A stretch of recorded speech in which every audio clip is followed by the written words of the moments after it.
जब भी एविडेंस की बात आती है कि आपका जेनेटिक मटेरियल क्या है, उसका क्या एविडेंस है, आप डीएनए को, आरएनए को किसको जेनेटिक मटेरियल कंसिडर करते हैं, उसके रिगार्डिंग जो भी है।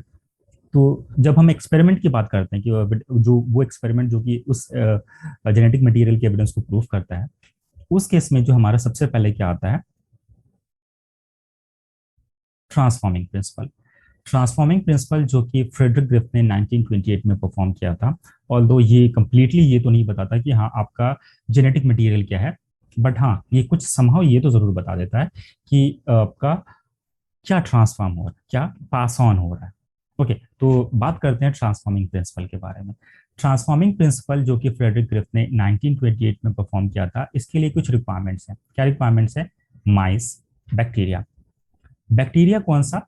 स्ट्रेप्टोकोकस निमोनिया बैक्टीरिया, जो कि आपका निमोनिया कॉज करता है, निमोनिया कॉज करता है।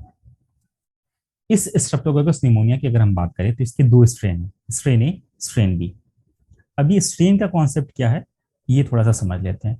जब भी आपने टेक्सोनॉमिकल हायरार्की देखा होगा तो उसमें kingdom, phylum, order, species, genus, ये सारी बातें आती हैं।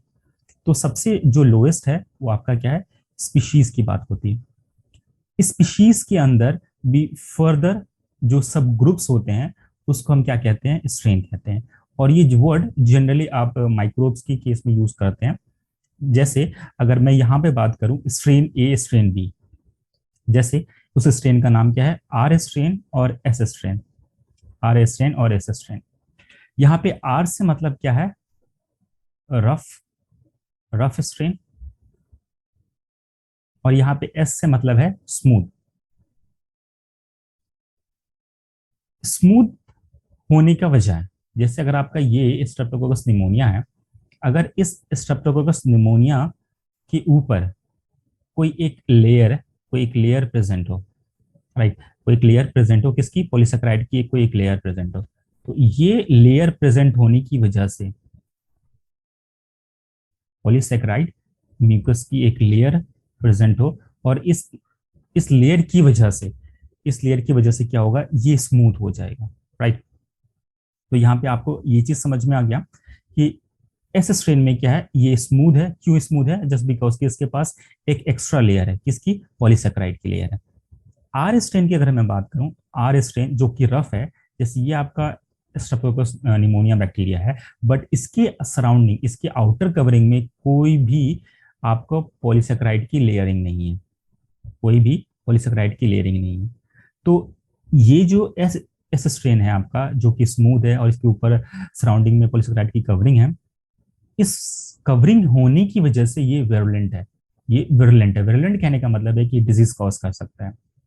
और आर स्ट्रेन जिसके पास पॉलीसेकेराइड की कवरिंग नहीं है, ये ए विरुलेंट है, मींस इसके, ये आपको डिजीज कॉज नहीं कर सकता। तो जैसे मैंने अभी बताया था कि अगर आप स्पीशीज के फर्दर अंदर सब ग्रुप्स में देखोगे, सब कैटेगरी देखोगे, तो स्ट्रेन हम कहते हैं। जैसे इस केस में आपका स्ट्रेप्टोकोकस निमोनिया, निमोनिया आपका क्या है, एक स्पीशीज है, बट इसके अंदर सब कैटेगरी क्या है, स्ट्रेन के बेसिस पे हम कर रहे हैं। जैसे एक केस में क्या है, एक केस में कवरिंग प्रेजेंट है तो उसको हम एस स्ट्रेन कह दे रहे हैं, एक केस में कवरिंग प्रेजेंट नहीं, उसको हम आर स्ट्रेन कह दे रहे हैं, राइट। तो ये आपका एस स्ट्रेन, ये आर स्ट्रेन, ये आपका ए वेरुलेंट, ये आपका वेरुलेंट, राइट। है तो दोनों ही स्ट्रेप्टोकोकस निमोनिया, बट एक डिजीज काउज कर रहा है, एक डिजीज काउज नहीं कर रहा। ओके, तो स्ट्रेन का ये मतलब क्लियर हो गया होगा। अब आगे बात करते हैं कि एक्सपेरिमेंट उन्होंने क्या परफॉर्म किया था। उन्होंने माइस लिया था और उन्होंने एस स्ट्रेन को लिया था, वो स्ट्रेन जो कि आपका वेरुलेंट है। क्यों वेरुलेंट है? Just because of the polysaccharide mucus की कोटिंग है बाहर। इसको इन्होंने इस माइस में इंजेक्ट कराया था। जब इन्होंने इस माइस को इंजेक्ट कराया तो आप क्या सोचते हैं क्या होगा? जाहिर सी बात, ये वेरुलेंट है, स्ट्रेप्टोकोकस निमोनिया क्या कॉज करेगा, निमोनिया कॉज करेगा। तो जब ये निमोनिया कॉज करेगा इस माइस को, तो क्या होगा, माइस डेड हो जाएगा। नेक्स्ट माइस लिया उन्होंने नेक्स्ट एक्सपेरिमेंट में, और उन्होंने क्या किया, लिविंग आर स्ट्रेन को लिया जो कि नॉन वर्लेंट है। क्यों नॉन वर्लेंट है? क्योंकि इसके पास पॉलीसैकेराइड की कवरिंग नहीं होती है। इसको इन्होंने इंजेक्ट कराया इस माइस में। अब ये वर्लेंट नहीं है तो जाहिर सी बात है, माइस जो होगा उसको कोई प्रॉब्लम नहीं होगी, वो माउस माइस क्या होगा, वो अलाइव रहेगा। हीट किल्ड एस स्ट्रेन की बात करें, मतलब आपने एस स्ट्रेन को लिया बट उसको हीट से किल कर दिया। अगर आप किल कर लिया तो जाहिर सी बात है उसके अंदर की जो वर्लेंट प्रॉपर्टी है वो हो सकता है कि वो खत्म हो गई होगी। तो इन्होंने इंजेक्ट कराया माइस के अंदर। अब ये उन्होंने क्या देखा कि माइस जो है वो अलाइव है। क्यों? क्योंकि एस स्ट्रेन की जो